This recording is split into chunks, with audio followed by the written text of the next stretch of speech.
দীর্ঘদিন ধরে বেহাল দশা রাজধানীর পরিবাগের ফুট ওভারব্রিজের। প্রতিদিন হাজারো পথচারীর ব্যবহৃত এই ব্রিজ এখন মৃত্যুফাঁদ। অনেকটাই পরিত্যক্ত ফুট ওভারব্রিজটি গেল 1 বছরেও বেশি সময় ধরে অকেজো হয়ে পড়লেও মেরামতের বালাই নেই কর্তৃপক্ষের। অবহিত করার পর দ্রুত পদক্ষেপ নেওয়ার আশ্বাস দক্ষিণ সিটি কর্পোরেশনের নতুন প্রশাসক আব্দুস সালামের। আল মাসুম সবুজের তোলা ছবিতে শুভ মাহফুজের রিপোর্ট। রাজধানীর শাহবাগ ও বাংলা মোটর সড়কের সংযোগস্থলে অবস্থিত Paribagh foot overbridge. Hotel intercontinental থেকে বাংলা মোটর পর্যন্ত লম্বা দূরত্বের এই সড়কের মাঝে নেই কোথাও জেব্রা ক্রসিং, যার কারণে যাতায়াতকারী পথচারীদের একমাত্র উপায় পরিবাগের এই ফুট ওভারব্রিজ। যদিও গেল 1 বছর ধরে অনেকটাই পরিত্যক্ত হয়ে আছে হাজার মানুষের রাস্তা পারাপারের এই মাধ্যমটি। ব্রিজটির বাংলা মোটর প্রান্তের সিঁড়ির মাঝের অংশ সম্পূর্ণ ভেঙে পড়েছে। অন্য অংশের সিঁড়িগুলোরও মরিচা ধরে ছোট বড় ফাটল ধরে নড়বড়ে হয়ে আছে। ব্রিজের উপরে এবং নিচে গড়ে উঠেছে নেশাগ্রস্তদের আড্ডা ও মলমূত্র ত্যাগের স্থান। প্রবেশপথে ঝুঁকিপূর্ণ ও মৃত্যুফাঁদ লিখে রাখলেও দীর্ঘদিন থেকেই মেরামতের বালাই নেই কর্তৃপক্ষের।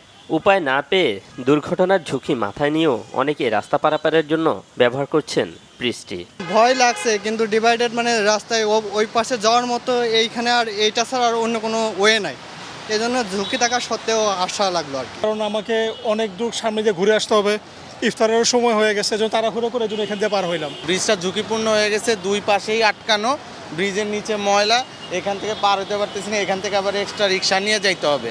জেব্রা ক্রসিং না থাকলেও অনেকেই আবার দীর্ঘ সময় অপেক্ষা করে নিচ দিয়ে রাস্তা পার হচ্ছেন। দীর্ঘদিন থেকে বৃষ্টির এমন অচল অবস্থার পরও কর্তৃপক্ষের পদক্ষেপ না নেওয়ায় ক্ষোভ প্রকাশ করেছে পথচারীরা।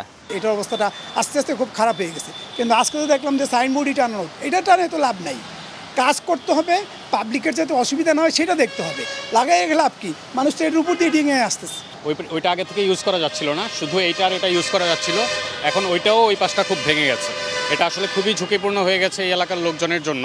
এই বিষয়ে জানতে চাইলে দ্রুত মেরামতের আশ্বাস দেন ঢাকা দক্ষিণ সিটি কর্পোরেশনের নবনিযুক্ত প্রশাসক আব্দুস সালাম।